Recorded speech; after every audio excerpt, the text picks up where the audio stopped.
É curioso que quem se destaca nesse jantar é uma mulher. E essa mulher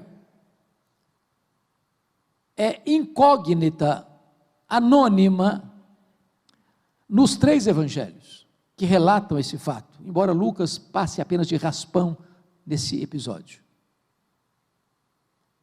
Mas, no evangelho de João, capítulo 12, essa mulher tem nome, essa mulher tem CPF, essa mulher tem endereço, essa mulher tem identidade. Essa mulher é Maria, irmã de Marta e de Lázaro. E a biografia de Maria, ela é extraordinária porque ela só aparece 3 vezes na Bíblia. E nas 3 vezes que ela aparece, ela está aos pés de Jesus. Ela está no topo do mundo. Porque não há lugar mais alto no mundo do que você curvar-se aos pés de Jesus. A primeira vez que ela aparece em Lucas 10, ela está aos pés de Jesus para aprender. E a maior e melhor academia do mundo é assentarmos-nos aos pés de Jesus. Ele é o mestre dos mestres. Ele não é um alfaiate do efêmero, ele é o escultor do eterno. A segunda vez que Maria aparece na história bíblica, em João 11, ela está outra vez aos pés de Jesus, agora para chorar a dor do luto, e numa fonte mais exuberante de consolo para o nosso coração machucado pela dor do luto, do que assentarmos-nos aos pés do Senhor Jesus. Ele terapeutiza a nossa alma, Ele lanceta os abscessos da nossa alma, Ele traz o bálsamo do consolo do Espírito Santo ao nosso coração. Mas a última vez que essa mulher aparece, é nesse texto, e nos seus correlatos, e mais uma vez ela está aos pés de Jesus, agora para agradecer. E agradecer o quê? O maior milagre público de Jesus, a ressurreição de seu irmão Lázaro. Hoje você e eu viemos aqui também para agradecer os 146 anos desta igreja, que tem sido um luzeiro a brilhar nessa cidade e nesta região. E hoje nós vamos aprender com Maria, porque diz a Bíblia que Jesus está à mesa com os seus discípulos, Simão o leproso, que não é mais leproso, Lázaro recém-ressuscitado também está à mesa, Marta, como de costume, está servindo o jantar, e diz a Bíblia que nesse momento Maria pega um vaso de alabastro. Alabastro é uma pedra ornamental de cor rosa, contendo um perfume, segundo o evangelista, preciosíssimo, grau superlativo, feito de uma essência, nardo. E o evangelista é cuidadoso em informar que a essência não era híbrida, misturada, nardo puro. E somos informados através de Mateus que esse vaso está cheio.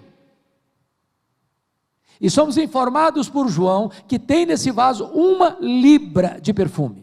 O que é 1 libra? 1 litro tem 2,2 libras. Portanto, nesse frasco de pedra, temos aí em torno de 350, no máximo 400 ml. E diz o texto que Maria vem com esse vaso, fica por trás de Jesus, e quebra o vaso. A casa toda se enche com o perfume. O perfume cai sobre a cabeça de Jesus, escorre pelo corpo de Jesus, chega aos pés de Jesus, e ela solta os cabelos e começa a enxugar os pés de Jesus com seus cabelos. A essas alturas, conforme João 12, Judas Iscariotes lidera os seus pares num ato de rebelião contra Maria. E afirmam para ela: isso é um desperdício. Esse perfume poderia ser vendido por mais de 300 denários e dar-se aos pobres. E murmuraram contra ela. Ficaram indignados contra ela. Molestaram-na. E Jesus sai em defesa de Maria, dizendo: deixai-a. Deixai-a. Ela praticou boa ação para comigo.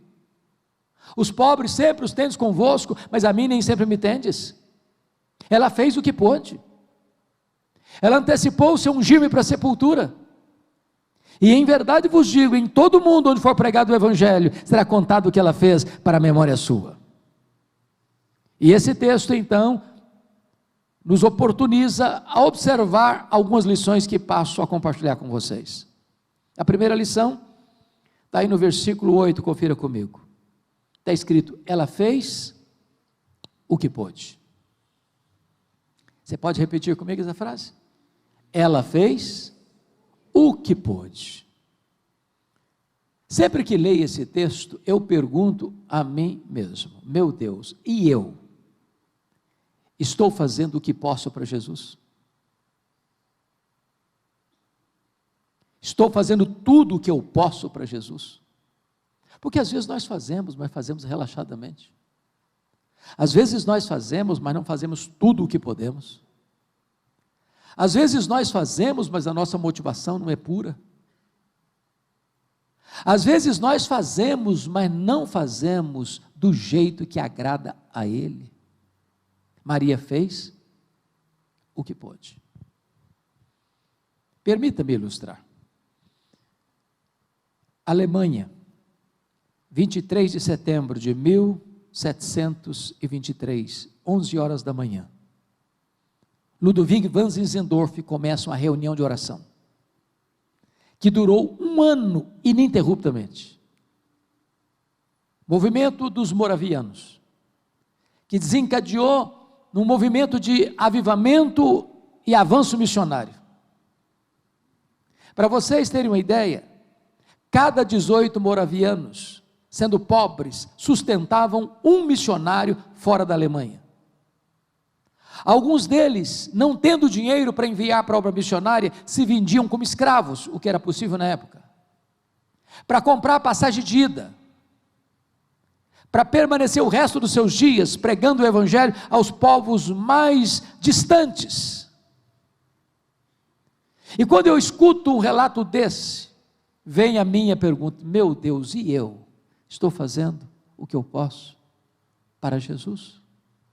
Maria fez o que pôde. Segunda lição que eu aprendo com Maria, versículo 3 e 4, ela fez o seu melhor. Vamos entender isso aqui, irmãos amados. Esse perfume que Marcos chama de preciosíssimo, feito de nardo puro, vale destacar que essa essência da qual era feito o perfume, não tinha em Israel. Era uma essência raríssima e caríssima. Essa essência era formada de um arbusto seco que só era produzido no Himalaia, moído e transportado em lombos de camelos. Esse perfume não era encontrado numa loja de perfumaria. Esse perfume era comprado gota a gota, ml a ml, ia sendo acondicionado num frasco de pedra. Notem que se Judas, que era tesoureiro e entendia de dinheiro, avaliou o perfume em mais de 300 denários, ele está dizendo uma coisa, cada ml valia 1 denário, porque tinha dentro do frasco em torno de 350 ml. Agora, 1 denário era o salário de um trabalhador durante um dia. Imagine você trabalhar um dia inteiro, e no final do dia você ir comprar 1 ml, uma gota de perfume. Tinha dentro desse frasco as economias de 1 ano de trabalho. Agora notem, quando você usa um perfume caro, e eu sei que vocês usam, eu também, eu gosto. Como é que você usa? É só um pouquinho, e não é todo dia. E você ainda diz para você mesmo, esse perfume tem que durar pelo menos 1 ano. Agora vejam que Maria não abre o perfume, ela não abre o vaso, ela quebra o vaso. E por que ela quebra o vaso? Porque ela está dizendo, eu não quero que sobre nem uma gota, o que eu tenho de melhor, eu quero consagrar a Jesus. Ela fez o seu melhor. Às vezes imagino, irmãos, que aqueles que não conhecem a Deus como nós temos a graça de conhecer, são mais zelosos em servir aos seus ídolos ou aos seus deuses, que nós o somos em servir ao Deus da nossa vida. Eu estava pregando em Porto, lá em Portugal, fui visitar Coimbra, uma cidade muito relevante na área do direito, do estudo do direito. E quando nós viajávamos, vi caravanas andando a pé pelo asfalto.